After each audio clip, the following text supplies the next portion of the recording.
Di sebuah kota kecil di pinggiran Jawa, hiduplah seorang pemuda bernama Darman.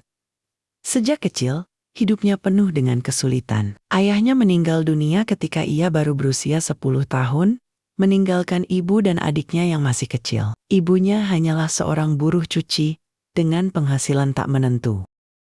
Untuk membantu ibunya, Darman kecil mulai bekerja. Awalnya, ia hanya membantu tetangga membersihkan halaman dengan imbalan makanan atau uang receh. Namun, seiring waktu, ia menyadari bahwa ada pekerjaan lain yang bisa ia lakukan tanpa harus bergantung pada belas kasihan orang lain, memulung barang bekas. Setiap pagi sebelum berangkat sekolah, Darman akan menyusuri jalanan mencari botol plastik, kardus, dan barang-barang bekas lainnya yang bisa dijual. Sepulang sekolah, ia melanjutkan pekerjaannya hingga malam. Seringkali, ia harus menghadapi tatapan sinis dari orang-orang, bahkan ejekan dari teman-temannya yang menyebutnya si pemulung. Namun, Darman tak pernah malu. Ia sadar bahwa ini adalah satu-satunya cara untuk bertahan hidup. Meski bekerja keras, ekonomi mereka tetap sulit. Saat Darman lulus SMP, ibunya jatuh sakit dan tak bisa bekerja lagi. Karena tak ingin melihat ibunya semakin menderita, Darman terpaksa berhenti sekolah dan fokus mencari uang. Namun, di balik kesulitan itu, ada sesuatu yang mengubah hidupnya. Suatu hari, saat sedang mencari barang bekas di tempat pembuangan sampah, Darman menemukan sebuah buku yang masih layak baca. Judulnya, Cara Berbisnis dari Nol. Meski awalnya ia tak paham sepenuhnya, ia tetap membaca buku itu setiap malam. Dari buku itu, Darman mulai memahami konsep dasar bisnis. Ia belajar bahwa untuk sukses, seseorang harus memiliki visi, keberanian mengambil risiko, dan keinginan untuk terus belajar. Ia berpikir, bagaimana kalau aku tidak hanya menjual barang bekas mentah, tetapi mengolahnya menjadi sesuatu yang lebih bernilai? Darman mulai bereksperimen. Dari tabungan kecil hasil memulung, ia membeli alat sederhana untuk mendaur ulang plastik. Awalnya, ia mencoba membuat pot bunga dari botol bekas. Pot pertama yang ia buat memang tidak sempurna, tapi ia tak menyerah. Ia lalu mencoba membuat lebih banyak pot dan mulai menjualnya di pasar.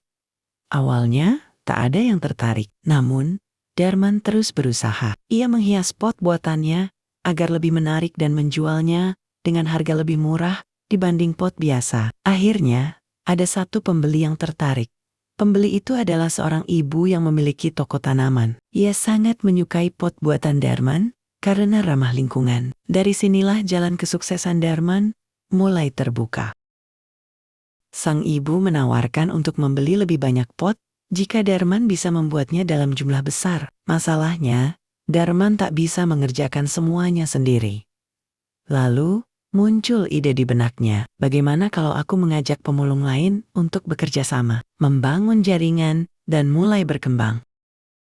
Darman mulai merekrut beberapa pemulung lain dan mengajari mereka cara mendaur ulang plastik menjadi pot bunga dan produk lainnya. Dengan cara ini, ia tidak hanya membantu dirinya sendiri, tetapi juga membantu orang lain yang bernasib sama. Perlahan tapi pasti, usahanya berkembang. Dari hanya membuat beberapa pot bunga dalam seminggu, kini ia bisa memproduksi ratusan. Bahkan, ia mulai menerima pesanan dari luar kota.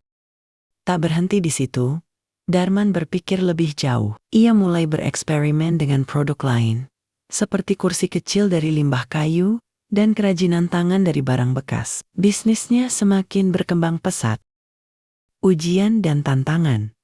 Namun, jalan menuju kesuksesan tidak selalu mulus. Ketika bisnisnya mulai maju, ia menghadapi tantangan baru. Salah satu pesaing di kota itu mulai merasa tersaingi dan mencoba menjatuhkan usahanya. Pesaingnya menyebarkan rumor bahwa produk Darman tidak berkualitas dan berbahaya karena terbuat dari barang bekas. Akibatnya, beberapa pelanggan mulai ragu untuk membeli produknya. Darman tidak putus asa. Ia mencari cara untuk membuktikan bahwa produknya aman. Ia mendatangi universitas terdekat dan meminta bantuan seorang dosen untuk menguji kualitas produknya. Hasilnya, Produk Darman terbukti aman dan ramah lingkungan. Dengan bukti ini, ia kembali mendapatkan kepercayaan pelanggan, bahkan lebih banyak orang tertarik dengan produknya karena kini sudah teruji secara ilmiah. 5 tahun berlalu, Darman kini bukan lagi seorang pemulung. Ia telah menjadi seorang pengusaha sukses dengan pabrik daur ulang sendiri. Ia mempekerjakan ratusan orang, sebagian besar dari mereka adalah mantan pemulung yang dulu mengalami nasib yang sama dengannya.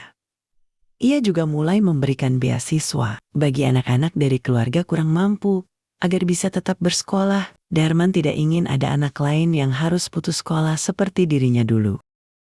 Suatu hari, dalam sebuah seminar bisnis, seorang peserta bertanya kepadanya, "Apa rahasia kesuksesan Anda, Pak Darman?" Ia tersenyum dan menjawab, "Jangan takut bermimpi besar, jangan malu bekerja keras, dan jangan pernah menyerah. Yang penting, tetap jujur dan berusaha memberikan manfaat bagi orang lain." Kisah Darman menjadi inspirasi bagi banyak orang. Dari seorang pemulung miskin yang dulu sering diremehkan, ia berhasil membuktikan bahwa siapapun bisa sukses, asal mau berusaha dan tak mudah menyerah.